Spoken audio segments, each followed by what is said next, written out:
Salam sejahtera Malaysia. Ingat SPRM sekarang berdiam diri? Tidak. Ingat SPRM pilih bulu? Tidak. Apapun tomahan, apapun alasan, apapun yang disebut macam-macam salah guna kuasa lah, kata inilah, menggunakan badan kerajaan lah, itu semua salah. Buktinya SPRM turut menjalankan tugas dengan penuh berintegriti, penuh amanah dan tanpa kompromi. Inilah kerajaan yang terbaik. Nah, terbaru 6 jam di pejabat HRD Corp, SPRM angkut 3 kotak dokumen. Mesti mahathir kalau dia baca ni berita, mesti dia wow, dia rasa wow, dia rasa wow, 3 kotak dokumen. Nah, mungkin dia senyum-senyum sengih-sengih lah. Selepas hampir 6 jam bertandang ke ibu pejabat HRD Corp hari ini, Pegawai Suruhanjaya Pencegahan Rasuah Malaysia SPRM dilihat meninggalkan bangunan itu dengan membawa 3 kotak bersama mereka. Kotak apa tu? Tak dokumen ke?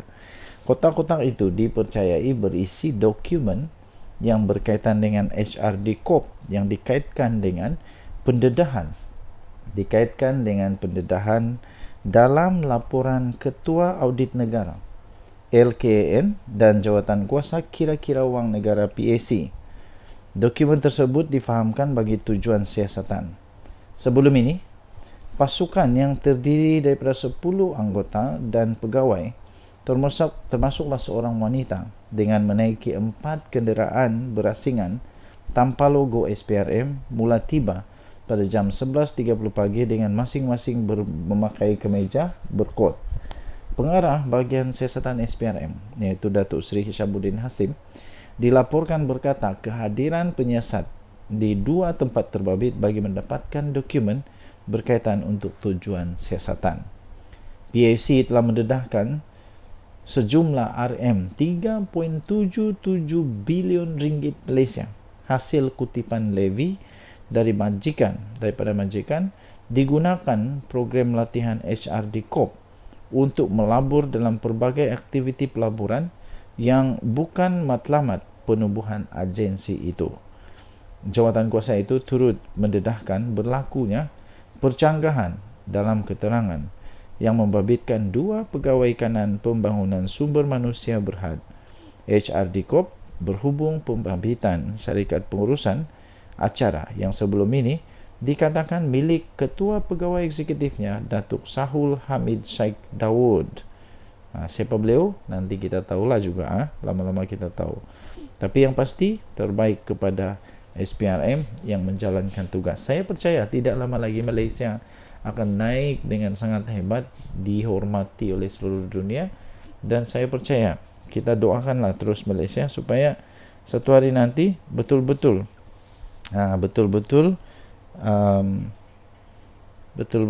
tidak ada lagi rasuah. Saya pun sudah cukup bosan dengan perkataan rasuah ni.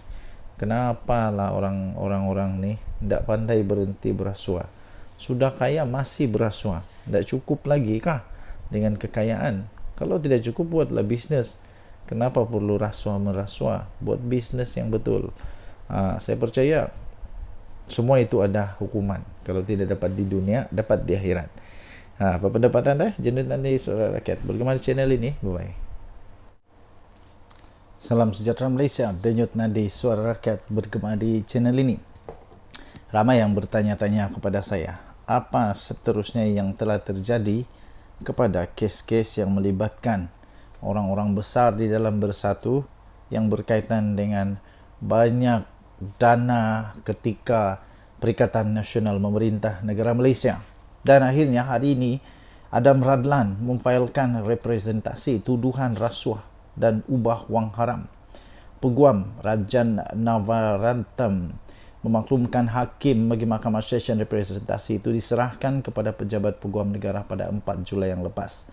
Timbalan Ketua Bahagian Bersatu, timbalan Ketua Bahagian Bersatu untuk Segambut, iaitu Adam Radlan Adam Muhammad, telah mengemukakan satu representasi kepada Jabatan Peguam Negara berhubung dengan 12 pertuduhan rasuah dan pengubahan wang haram yang berkaitan dengan projek Jana Wibawa yang dihadapinya. Peguam iaitu Rajan Navaratnam yang mewakili Adam Radlan 43 tahun memaklumkan kepada Hakim Mahkamah Seksyen iaitu Suzana Hussein bahawa representasi itu diserahkan kepada Pejabat Peguam Negara pada 4 Julai yang lepas.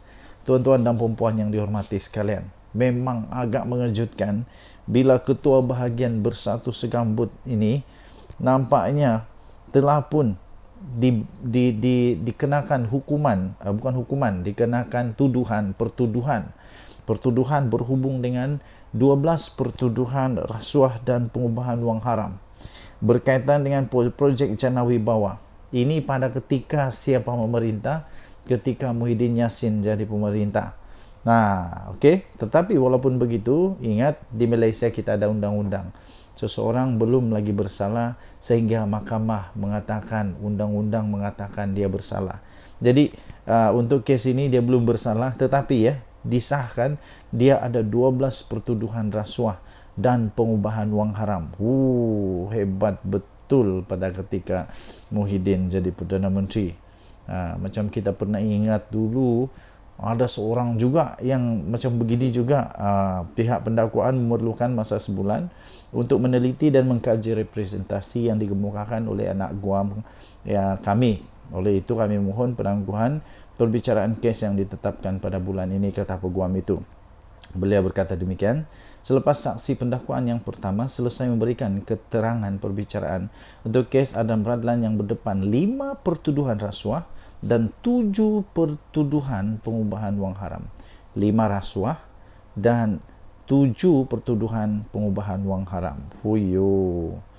Timbalan Pendakwa Raya Farah Yasmin Saleh mengesahkan telah menerima representasi yang telah dihantar pihak pembelaan pada 5 Julai dan memerlukan masa sebulan untuk meneliti serta mengkaji representasi selain tidak membantah penangguhan perbicaraan kes. Suzana menetapkan pada 6 Ogos ini untuk keputusan representasi. Okey, tuan-tuan dan puan yang dihormati sekalian, apa yang bakal terjadi sekiranya beliau, orang besar Bersatu ini didapati bersalah? Pertama, dia boleh dikenakan dihukum di bawah Seksyen 24/1 akta yang sama, iaitu Seksyen semua pertuduhan itu mengikut Seksyen 16/A Akta Suruhanjaya Pencegahan Rasuah Malaysia SPRM 2009. Jadi boleh dipenjara maksimum 20 tahun dan denda tidak kurang 5 kali ganda nilai sopan atau RM10,000 Malaysia, mana-mana yang lebih tinggi. Kita tunggu siang keputusannya nanti. Denyut nadi Suara Rakyat bergema di channel ini. Jangan lupa tekan butang subscribe, like dan share. Malaysia kita punya. Cinta Malaysia ku, kita jaga kita. Bye-bye. Salam sejahtera Malaysia. Denyut nadi Suara Rakyat bergema di channel ini. Kekalahan di Sungai Bakap menyebabkan banyak orang berpendapat. Salah satunya ada satu artikel yang saya baca, sokongan kepada kerajaan akan boleh akan berlaku terus merundum kerana keputusan-keputusan yang diambil oleh kerajaan yang tak populis. Yang tak populis ini maksudnya ialah seperti menaikkan mewujudkan dasar minyak bersubsidi untuk diesel yang baru diumumkan. Lepas itu tentang cukai dan sebagainya. Itu yang tidak populis. Jadi pada pendapat anda, terutamanya yang penyokong-penyokong PHPN, memang benarkah keadaan ini berlaku dan patutkah, perlukah untuk Datuk Seri Anwar Ibrahim, Perdana Menteri Malaysia, untuk mengumumkan, menarik semula dasar-dasar yang tidak populis ini, keputusan-keputusan yang tidak populis, tidak disukai oleh rakyat ini. Sebenarnya pada pendapat saya, bukan semua rakyat terkesan. yang terkesan itu adalah orang-orang yang kaya saja. Sebab untuk orang-orang yang tidak kaya, kita tetap akan mendapat subsidi daripada kerajaan, iaitu dengan bantuan daripada kerajaan untuk mengimbangi kenaikan harga itu. Adakah kerajaan perlu untuk membatalkan semua itu? Pada pendapat saya, tidak perlu. Tidak perlu kerana akhirnya satu hari nanti 10-15 tahun akan datang, semua orang akan mendapati bahawa keputusan Datuk Seri Anwar Ibrahim ini adalah keputusan yang menyelamatkan negara Malaysia, yang dapat menyelamatkan negara Malaysia, dan bukan hanya untuk menjaga pungkok, menjaga buntut supaya terus dapat duduk di kerusi empuk Perdana Menteri, kerusi empuk MP dan sebagainya. Ada peribahasa bilang, biarku menjadi lilin yang dibakar memberikan cahaya. Jadi itulah keputusan-keputusan yang tidak populis ini, walaupun sekarang kelihatan seperti tidak bagus, tapi percayalah 15 tahun dari sekarang rakyat akan mulai mengingat bahawa ini antara keputusan yang berani yang menyelamatkan negara Malaysia. Jadi antara lain juga ialah keputusan tidak populis daripada PKR PH lah secara keseluruhan, yang mengambil keputusan bekerjasama dengan Zahid Hamidi dan terutamanya Zahid Hamidi, yang mana diketahui memang ada kes mahkamah. Jadi itu memang tidak populis juga. Adakah ini juga telah menyebabkan pengundi-pengundi Tegar, penyokong-penyokong Tegar Pakatan Harapan juga mulai meragui dan tidak lagi terlalu tegar, tidak lagi menyokong apapun keadaan kepada Pakatan Harapan ini? Adakah perlu untuk PH melepaskan diri daripada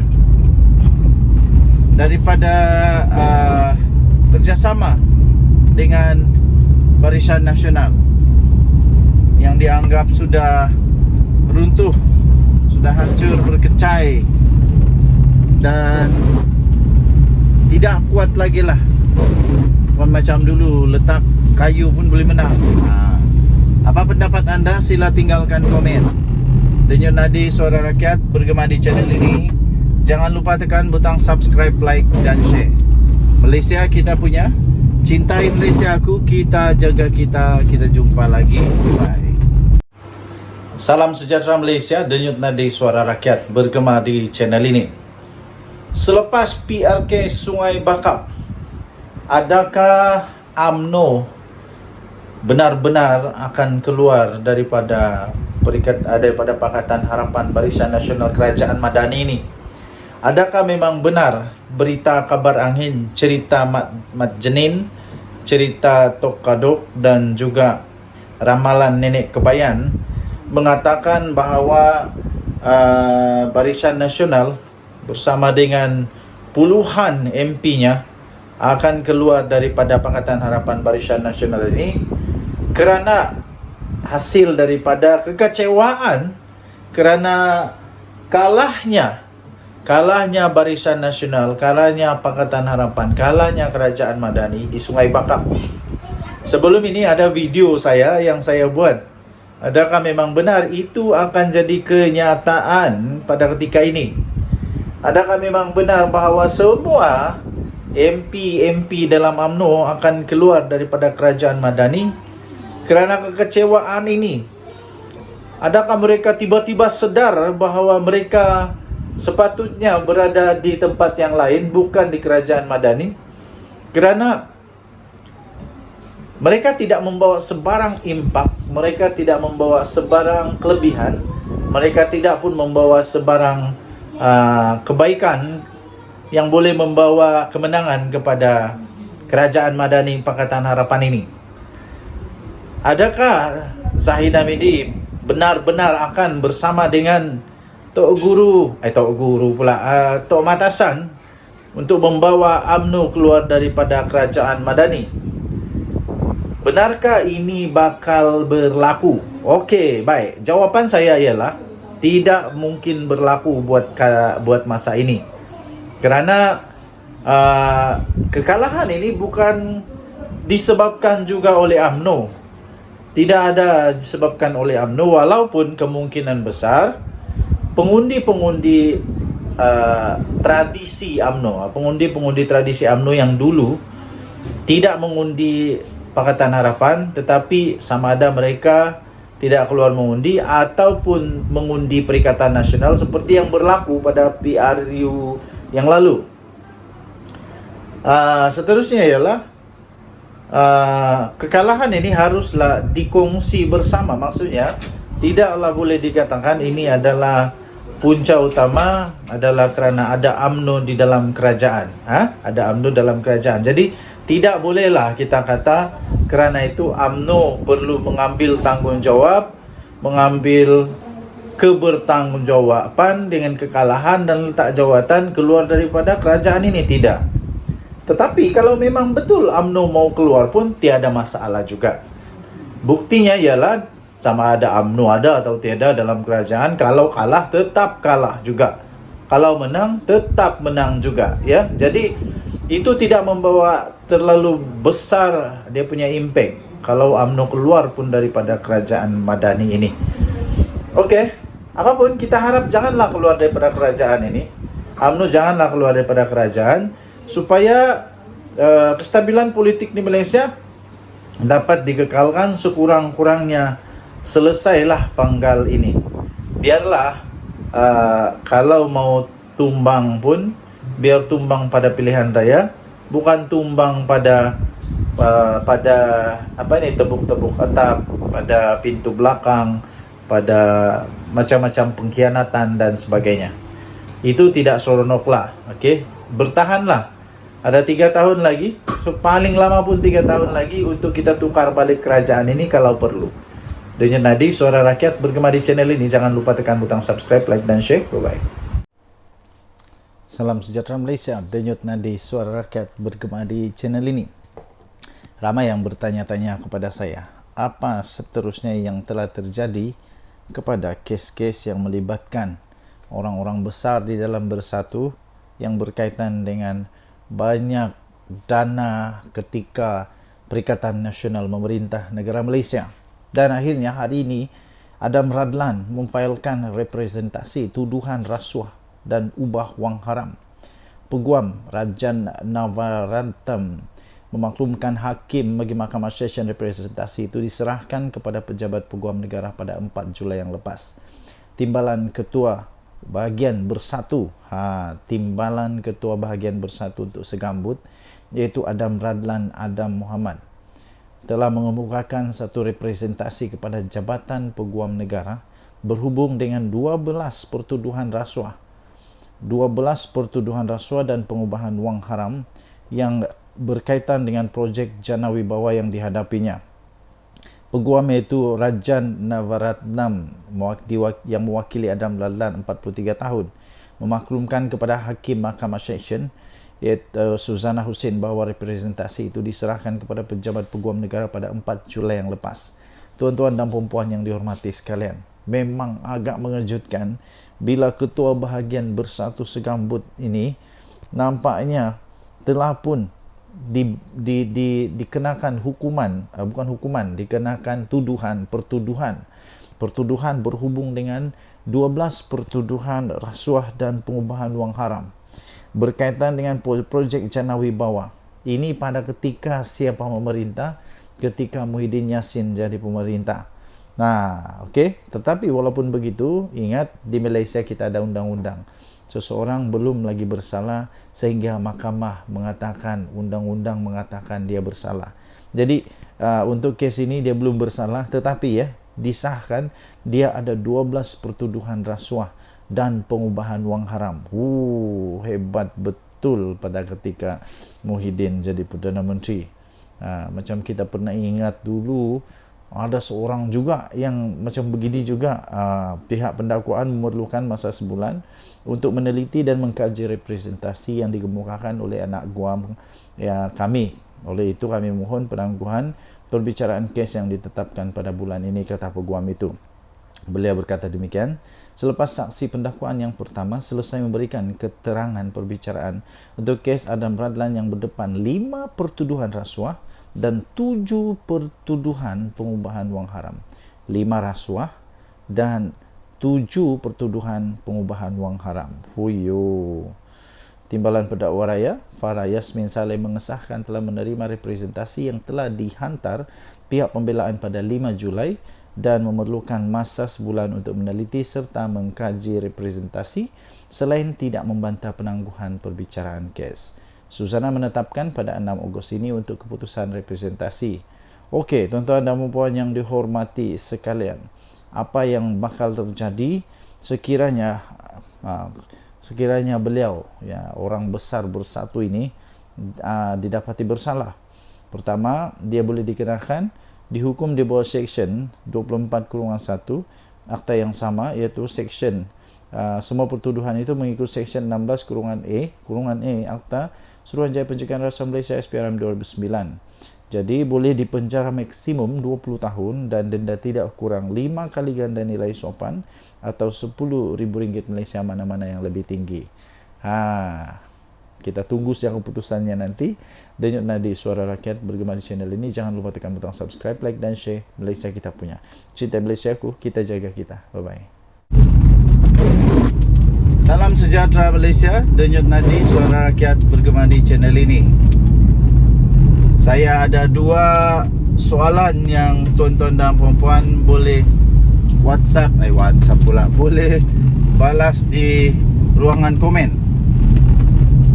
Soalan yang pertama, kalau pilihan raya umum diadakan pada bulan September, contoh andai kata tiba-tiba bubar parlimen kerana Datuk Seri Anwar Ibrahim, kononnya saja, walaupun tidak mungkin berlaku, tapi konon sajalah, kita anggap konon sajalah.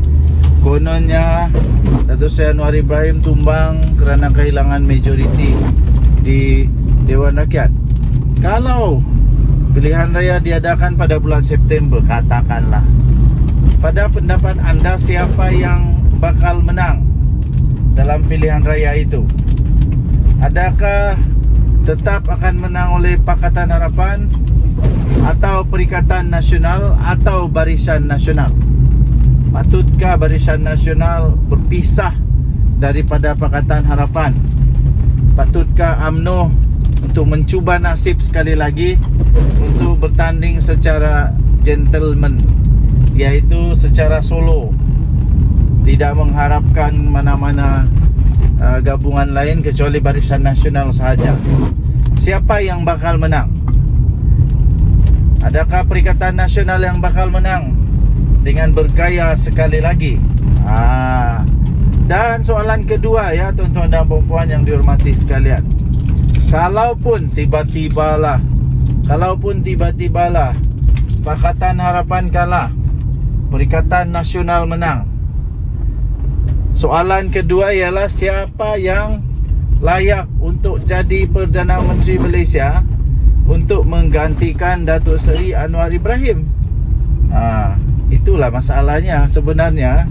Masalah paling besar ialah siapa yang layak untuk ganti Datuk Seri Anwar Ibrahim untuk jadi Perdana Menteri. Adakah Hadi Awang tapi Muhyiddin setujukah?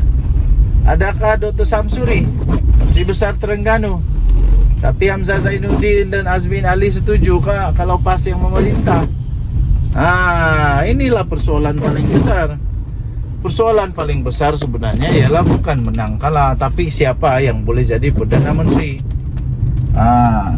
Soalan seterusnya ialah masihkah PAS mahu Muhyiddin jadi Perdana Menteri? Sanggupkah PAS untuk menjadi sekali lagi menjadi parti paling banyak menang, tapi akhirnya parti yang tidak pernah jadi kerajaan Perdana Menterinya daripada parti itu. Maukah? Okey, jadi tinggalkan komen anda. Apa pendapat anda? Siapa sebenarnya yang boleh jadi Perdana Menteri? Muhyiddin Yassin pun rasanya PAS sudah tidak mau jadi Perdana Menterinya Muhyiddin Yassin. Takkanlah Mahathir pula. Mahathir langsung tidak sudah kaki. Sebab dia bukan MP, kecuali dia menang lah. Tapi baru-baru ini pilihan raya kalah teruk, habis Mahathir. Jadi siapa yang layak untuk ganti Datuk Seri Anwar Ibrahim? Yang saya nampak tiada lah, belum ada lagi. Belum ada lagi. Tinggalkan komen anda. Denyut Nadi Suara Rakyat bergema di channel ini. Jangan lupa tekan butang subscribe, like dan share. Bye bye. Salam sejahtera Malaysia. Denyut Nadi Suara Rakyat bergema di channel ini. Ramai yang bertanya-tanya kepada saya, apa seterusnya yang telah terjadi kepada kes-kes yang melibatkan orang-orang besar di dalam Bersatu yang berkaitan dengan banyak dana ketika Perikatan Nasional memerintah negara Malaysia. Dan akhirnya hari ini Adam Radlan memfailkan representasi tuduhan rasuah dan ubah wang haram. Peguam Rajan Navaratnam memaklumkan hakim bagi Mahkamah Session representasi itu diserahkan kepada pejabat peguam negara pada 4 Julai yang lepas. Timbalan Ketua Bahagian Bersatu, Timbalan Ketua Bahagian Bersatu untuk Segambut, iaitu Adam Radlan Adam Muhammad, telah mengemukakan satu representasi kepada Jabatan Peguam Negara berhubung dengan 12 pertuduhan rasuah dan pengubahan wang haram yang berkaitan dengan projek Jana Wibawa yang dihadapinya. Peguam iaitu Rajan Navaratnam yang mewakili Adam Radlan 43 tahun memaklumkan kepada Hakim Mahkamah Seksyen iaitu Suzana Hussein bahawa representasi itu diserahkan kepada pejabat peguam negara pada 4 Julai yang lepas. Tuan-tuan dan puan-puan yang dihormati sekalian, memang agak mengejutkan bila Ketua Bahagian Bersatu Segambut ini nampaknya telah pun dikenakan hukuman, dikenakan pertuduhan berhubung dengan 12 pertuduhan rasuah dan pengubahan wang haram berkaitan dengan projek Jana Wibawa. Ini pada ketika siapa memerintah? Ketika Muhyiddin Yassin jadi pemerintah. Okey. Tetapi walaupun begitu, ingat di Malaysia kita ada undang-undang. Seseorang belum lagi bersalah sehingga mahkamah mengatakan, undang-undang mengatakan dia bersalah. Jadi untuk kes ini dia belum bersalah, tetapi disahkan dia ada 12 pertuduhan rasuah dan pengubahan wang haram. Hebat betul pada ketika Muhyiddin jadi Perdana Menteri. Macam kita pernah ingat dulu, ada seorang juga yang macam begini juga. Pihak pendakwaan memerlukan masa sebulan untuk meneliti dan mengkaji representasi yang dikemukakan oleh anak guam kami. Oleh itu kami mohon penangguhan perbicaraan kes yang ditetapkan pada bulan ini, kata peguam itu.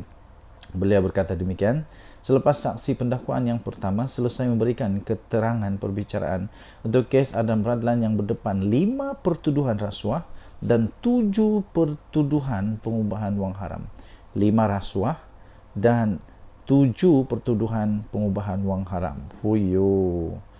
Timbalan Pendakwa Raya Farah Yasmin Saleh mengesahkan telah menerima representasi yang telah dihantar pihak pembelaan pada 5 Julai dan memerlukan masa sebulan untuk meneliti serta mengkaji representasi selain tidak membantah penangguhan perbicaraan kes.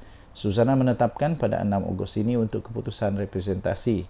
Okey, tuan-tuan dan puan yang dihormati sekalian, apa yang bakal terjadi sekiranya beliau, orang besar Bersatu ini didapati bersalah? Pertama, dia boleh dikenakan dihukum di bawah Seksyen 24/1 Akta yang sama, iaitu Seksyen semua pertuduhan itu mengikut Seksyen 16/A Akta Suruhanjaya Pencegahan Rasuah Malaysia SPRM 2009.